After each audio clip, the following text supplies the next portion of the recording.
The Morning Wave on Mix 93.8.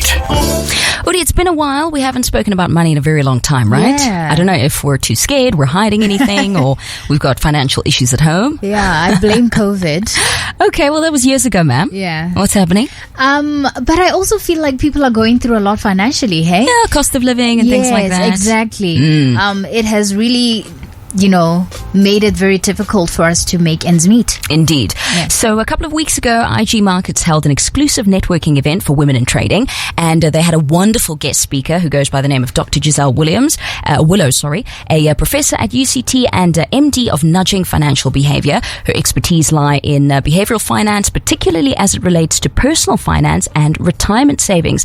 Dr. Willows, how are you?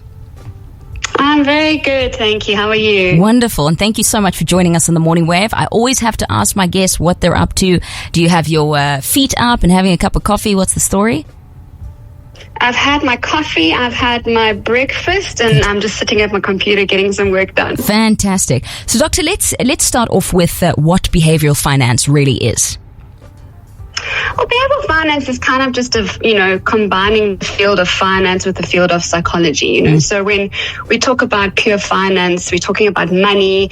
And, when it comes to working with money, we're not robots. We can't perfectly predict how we're going to feel about the money decisions we make. So what behavioral finance does, it tells us, we're humans. We get scared, we get greedy, and that makes us make kind of irrational decisions sometimes, and it makes the market do strange things. So it tries to sort of combine those fields and give us a better understanding about our money decisions. And, one of the things that I've realized, well, at least for me, when we have these conversations around finance, particularly financial literacy, it still does seem quite daunting, going from step 1 to step 2 and really being financially stable. But Gizelle, if you had, just quick and easy, nice tips for anybody when it comes to personal finance and perhaps even retirement savings, what would you share?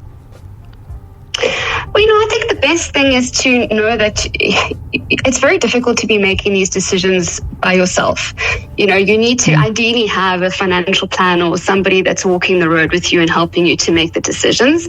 I mean, the best thing you can do when you're young is to try save as much as possible, as regularly as possible, even if it's small amounts, and getting into sort of really good habits around what you're doing with your money. And then when it comes to making those decisions, make sure that you are getting the appropriate professional advice to help you make the correct decision. By the way, I've actually, there's a good friend of mine who I was actually at the IG event with, and she said she started saving when she was 18 years old. So you can imagine she's sitting with her, savings in the millions at the moment. But, going back to that particular event, we were talking about women in trade, and could you perhaps quickly highlight, some of the, items that you shared on that particular day in terms of the difference between men and women traders? Well, I don't want to be offending your male listeners on the show, but we did have a bit of a chuckle about how men and women are just innately very, very different. And, we're generalizing, certain men do have feminine characteristics, women have male characteristics and all the rest. But, generally we find that when it comes to sort of money decisions, men are a lot more overconfident than women are. Yes. Women tend to research things and deliberate them a little better. Women are much more prepared to admit they've made a mistake and to learn from that mistake. And you sort of combine these things and it just sends us down very different roads in what we do with our money. Very interesting, because it also gave me an opportunity to reflect on the way I deal with certain situations. Look, I'm not a trader, and I think, I've got a long way to go before I actually have enough confidence to do so. But let's talk in terms of, nudging financial behavior. So as the MD, first and foremost, what does the company really do? And then I'd like for us to get into the video series that you posted on YouTube. Yeah, perfect. So, I started the business about 3 years ago because obviously I'd been working in academia for a long time, doing all this research, and because my behavioral finance work is related to personal finance, I really feel it can make a difference to the individual.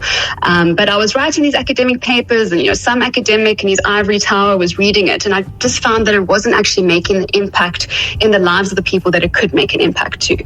So that's the reason I started the business 3 years ago. And, the goal was just to kind of help the financial service industry understand and manage behavioral biases better.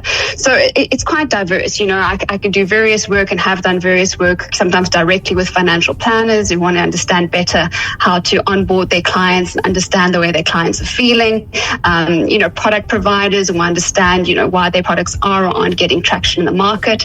And then also at the individual level to just help guide individuals to have a better awareness of how they're feeling right now in the market, and linking those three parties together to just make sure that, we disseminate information that is objective and easy to understand. Honestly, I try and just throw away all the jargon and the technical terms and just make it easy to understand information that can hopefully help people make better decisions. And let's also highlight the fact that, with your videos on YouTube, it's free education and we're always looking for various resources. So Doctor, if you can maybe just highlight some of the topics that you've covered on this YouTube series. And by the way, it's really nice short videos. Some are 3 minutes, some are 4 minutes. I see there's an 8-minute one.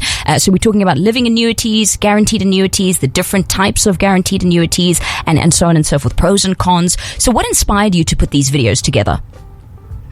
Yeah, so I was doing some work in this space, looking at different retirement options. So some of your listeners might know when you retire with retirement savings, after you can withdraw a certain portion in cash, but your leftover amount of money there, you need to buy an annuity with, a retirement annuity. And that could either be a living annuity or a guaranteed annuity. And I was sort of looking up online and chatting to different people, and I just found that there was a scarcity of independent information. A lot of the information around the living or guaranteed annuities was often linked to product. Not that that's a bad thing, but I sometimes do feel you just need to get objective information out there. Yeah. And I also felt that there was a lot more information on living annuities than there were on guaranteed annuities. And so that sort of birthed the idea to go, wait a minute, let's just try and get some objective information that talks about all of it. So as you said, there's 8 short videos that start with just introducing the series, what you need to think about when you prepare for retirement. And I must just mention over here, this is not only for people that are about to retire. So people that are in their 20s, please watch the series. Have an awareness of what retirement is going to present you with, so you can start now to kind of plan for that. So it starts with preparing us for that. It then talks about that first decision about how much cash you take. It talks, like you said, about what a living annuity is, really explaining the dynamics about it, what a guaranteed annuity is, the different types, pros, cons, this concept of blending where we can have a bit of both, a living and a guaranteed annuity. And it's bite-sized, it's quite interactive, we're just hoping that, individuals can watch this, and when they go have conversations with financial planners, they really are informed about what their options are. We're also hoping that it can help the financial planner to spend less time explaining things to their clients. They can rather spend their time actually giving advice, and having the client do the pre-watching of the videos and then asking questions if they have questions. So we're quite excited to see, and as you said, it's free, it's available on our YouTube channel. So we're just wanting the information to get out there and, help people have a better understanding of what decisions they're going to face when they hit retirement. Beautiful. And Gizelle, before we get into, how to get hold of you and where to find these videos, etc. These videos that you've mentioned now, you've got a series of 8 videos, which covers retirement options. Any plans to look at other financial topics in the future and post that online as well? Definitely, yeah. It's quite an exciting project to do, but it's very time consuming, and I have to really think long and hard about what I'm going to do. But so far we're getting such great feedback about this video series. So I don't quite know what the next one is going to be about, but I can promise you there will definitely be a next one. Fantastic. We've got a message on the WhatsApp line that was actually from somebody asking, how does one find the YouTube videos? So Dr. Willows, just in short, how can people get hold of you? Where can they find these videos, etc.? Perfect. So the best way to get hold of videos is by going onto our YouTube channel, which is Nudging Financial Behavior. So NUDGING Financial Behavior. You can find that on YouTube. Subscribe to the YouTube channel and you'll be able to see all the videos.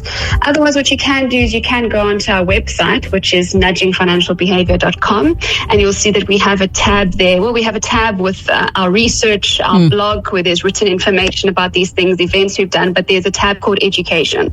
And that's where we're planning to kind of have links to all the different sort of educational series that we put together. Wonderful. Gizelle, thank you so much for spending time with us on the Morning Wave this morning, and we wish you all the best and looking forward to more videos on YouTube.